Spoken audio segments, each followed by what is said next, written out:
These are all the different animals. They're awesome. This is a bearded dragon. Up here somewhere is a green iguana. Oh, there's two. See, look at them. They're so cool. I wanted one. And then we go down here. We got some hermit crabs right back in there. And there's some bigger ones. Then we go up here. We got a gargoyle gecko. That thing looks friendly.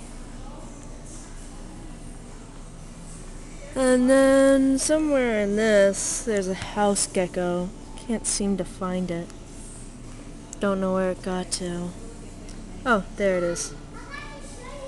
It likes to hop. Anacondas. There's a whole thing of leopard geckos. I like that thing though.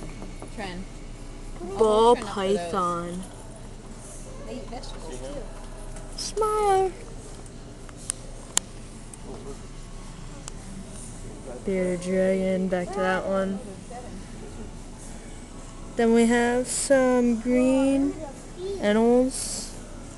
Oh, look at all these little ones, hon. Hold her up to see these. Geckos. And then these are pretty snakes. Oh, look at all of them in there. They're all sleeping. See the snake down there? I want to get them. See the snake in there? Ooh, that's... Look at Rissa's snakes. Oh, look. Alright, Look. go look at Pet. They're going in. Well, and little frogs yet too. That's all.